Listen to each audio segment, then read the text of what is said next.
আসসালামু আলাইকুম প্রিয় শিক্ষার্থী বন্ধুরা, কেমন আছো সবাই? আশা করি সবাই ভালো আছো।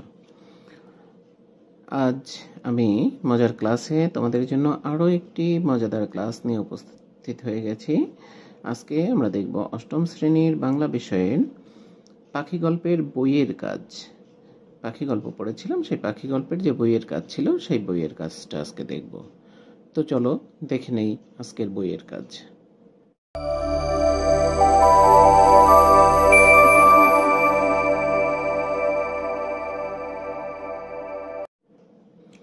প্রথমেই আমাদের রয়েছে ৬.২.৬ গল্পের গঠন বুঝি।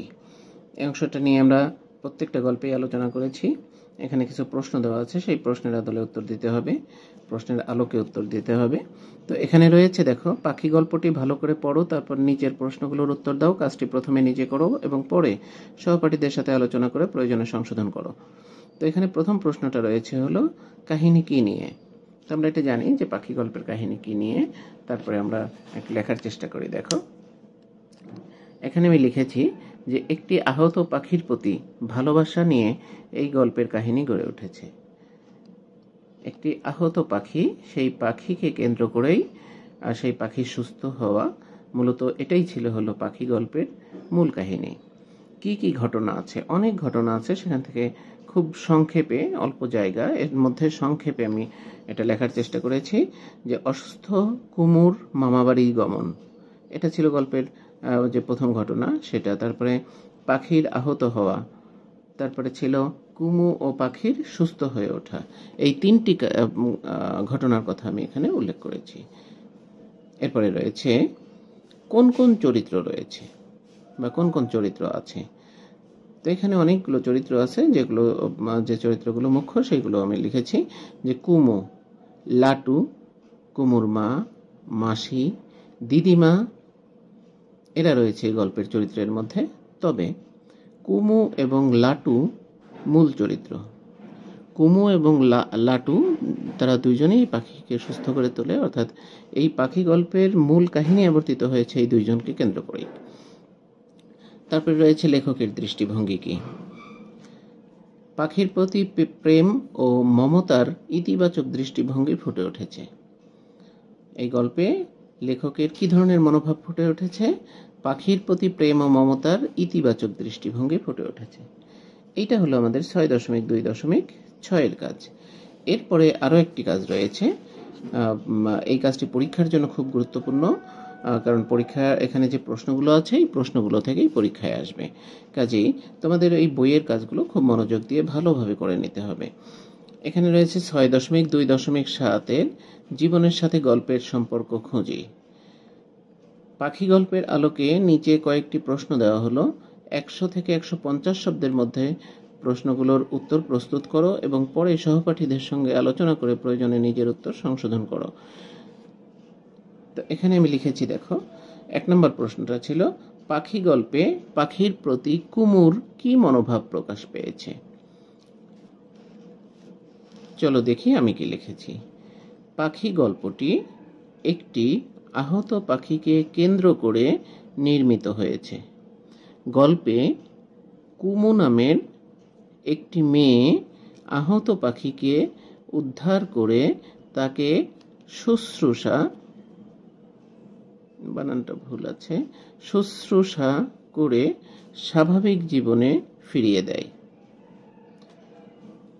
পশু পাখির প্রতি মানুষের মমতা প্রদর্শন মানব চরিত্রের একটি মহত্তম গুণ।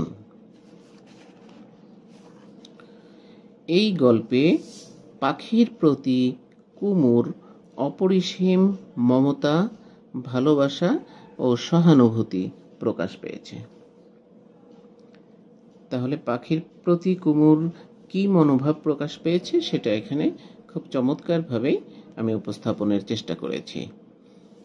এরপরে আরো ২টা প্রশ্ন রয়েছে, চলো দেখি সেই ২টা প্রশ্ন কি।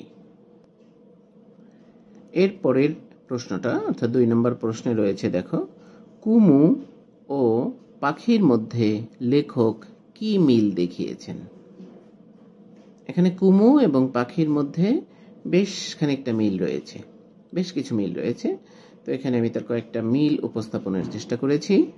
পাখি গল্পে কুমু এবং পাখি দুটি কেন্দ্রীয় চরিত্র। তাদের উভয়ের মধ্যে বেশ কিছু সাদৃশ্য পরিলক্ষিত হয়। পাখি এবং কুমু উভয়েই অসুস্থ।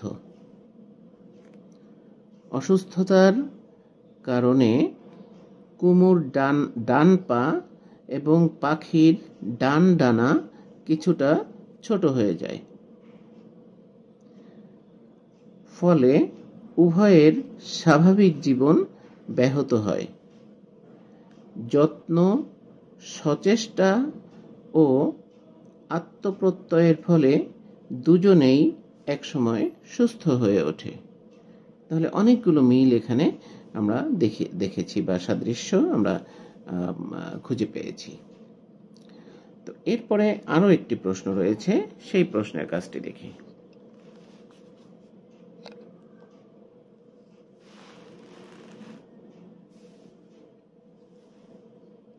এই প্রশ্নটি হলো, শীতকালে বিভিন্ন ধরনের পাখি বাংলাদেশে আসে।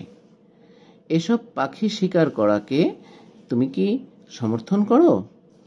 কেন করো অথবা কেন করো না? আমরা বুঝতেই পারছি যে শীতকালে সাইবেরীয় অঞ্চল থেকে প্রচুর পাখি বাংলাদেশে আসে। সেই পাখিগুলোর একদল শিকারী আছে যে যারা এই পাখিগুলোর নিরাপদ অভয়ারণ্য দিতে ব্যর্থ হয়, পারে না, বা পাখির অভয়ারণ্যের জন্য হুমকি স্বরূপ পাখি শিকার করে। এটাকে তুমি কোন দৃষ্টিতে দেখো?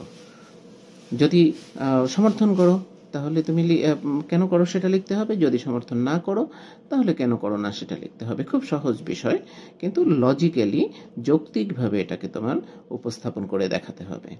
তো এখানে আমি লিখেছি, দেখো, যে পাখি প্রকৃতির নান্দনিক উপহার।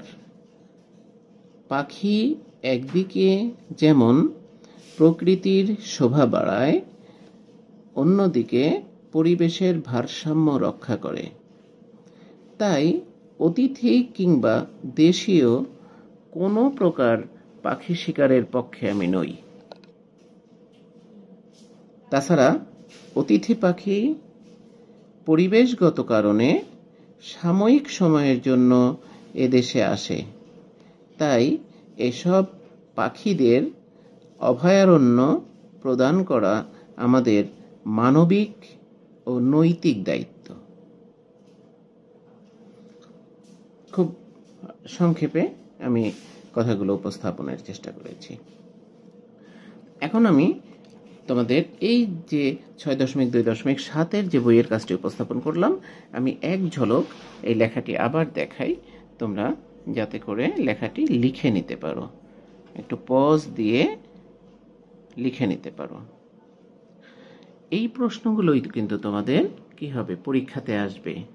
এই প্রশ্নগুলোই বই থেকে প্রশ্ন হবে, এবং বাংলার ক্ষেত্রে বিশেষ করে এই যে বই প্রশ্ন, প্রত্যেকটা গল্প এবং কবিতার শেষে যে 3টি করে প্রশ্ন দেওয়া আছে, এই 3টি করে প্রশ্ন তোমাদের জন্য খুব ইম্পর্টেন্ট। সেই সাথে হলো মূল ভাব।